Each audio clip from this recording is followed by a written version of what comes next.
महोदय, यदि वास्तव में मैया सम्मान की राशि 2500 रुपये सम्मान है तो मैं चाहूंगा हम लोग एक सार्थक दिशा में बढ़िया महोदय।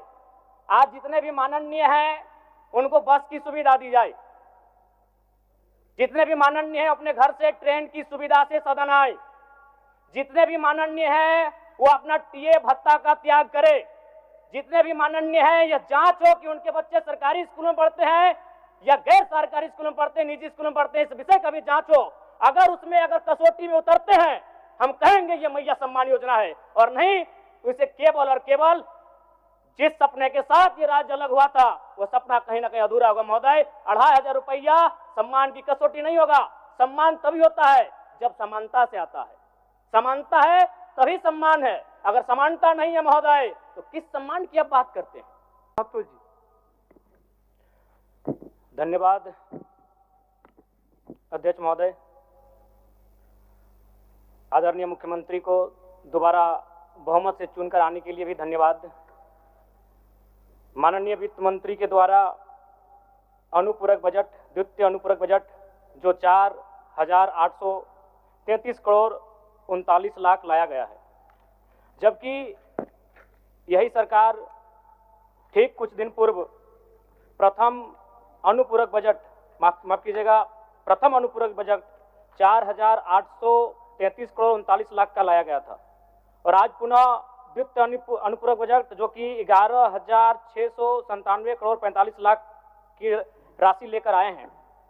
तो महोदय, जब पूर्व में हमारे पास जो निर्धारित राशि होती है और उन राशि को अगर हम खर्च नहीं कर पाते हैं तो फिर ऐसे बजट का एक दिशा का होना और राज्य की दिशा का अलग होना कहीं ना कहीं इस चरितार्थ को हम लोग उदाहरण के रूप में प्रस्तुत करते हैं। महोदय, बजट की सार्थकता तभी आम व्यक्ति को समझ में आएगी जब एक गांव का सबसे गरीब व्यक्ति, गंगवा की पत्नी गंगिया, अपनी गठरी में बाजार के बजट को रख पाएगी। आज तमाम माननीयों ने, हमने भी सोचा था कि पक्ष की तरफ से विषय को रखा जाएगा, विपक्ष वाले तर्क को प्रस्तुत करेंगे और इसी बीच में एक नया नवेला युवा सीखने का कार्य करूंगा, लेकिन मैक्सिमम समय इन्होंने दिशाहीन मुद्दों पे रखा। तो मैं, चूंकि मैया सम्मान योजना मूल बिंदु रही, केंद्र बिंदु रही, किसी ने उसे सम्मान कहा, नारियों का सम्मान कहा, महिलाओं का सम्मान कहा, हम लोग भी महिलाओं के सम्मान के पक्षधर हैं। हमारे एक भाई कह रहे थे कि 2500 रुपए की राशि जब एक स्कूल कॉलेज में पढ़ने वाली बहन को दिया जाएगा तो उससे वो स्कूल कॉलेज कागज, कॉपी, कलम की सामग्री लेगी। मैं कहना चाहूंगा अगर आप उसे स्कूल कॉलेज जाने से पहले अगर 2500 रुपए देंगे तो उसे आप निकम्मा और आलसी बनाएंगे।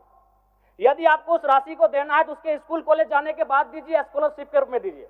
मैं आज पुनः कहूंगा, क्योंकि आप सत्ता पक्ष में हैं, आप संभवतः अपने इस विषय को बचाएंगे, आप अपना पक्ष रखेंगे कि आपने मैया सम्मान योजना एक महान कार्य किया है, लेकिन मैं फिर कहूंगा 18 साल, 25 साल, 30 साल की लड़कियों को जो आप फ्री में 2500 रुपए दे रहे हैं, आप उनकी प्रतिभा को हनन कर रहे हैं, आप उनकी प्रतिभा को नकारात्मक दिशा में ले जाने कार्य कर रहे हैं। महोदय, मैं इसे आप स्कॉलरशिप का रूप दीजिए।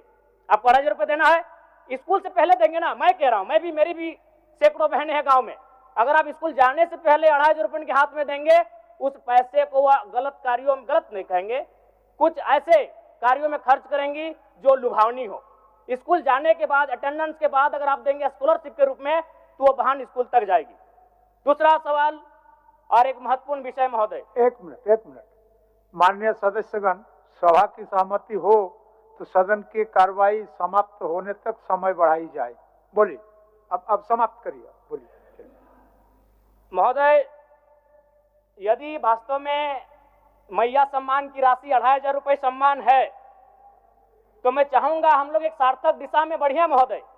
आज जितने भी माननीय हैं उनको बस की सुविधा दी जाए, जितने भी माननीय हैं अपने घर से ट्रेन की सुविधा से सदन आए, जितने भी माननीय हैं वो अपना टीए भत्ता का त्याग करे, जितने भी माननीय हैं यह जांच हो कि उनके बच्चे सरकारी स्कूलों में पढ़ते हैं या गैर सरकारी स्कूलों में पढ़ते हैं, निजी स्कूलों में पढ़ते हैं, इस विषय का भी जांच हो। अगर उसमें अगर कसौटी में उतरते हैं हम कहेंगे ये मैया सम्मान योजना है, और नहीं तो इसे केवल और केवल जिस सपने के साथ ये राज्य अलग हुआ था वो सपना कहीं ना कहीं अधूरा होगा महोदय। 2500 रुपया सम्मान की कसौटी नहीं होगा।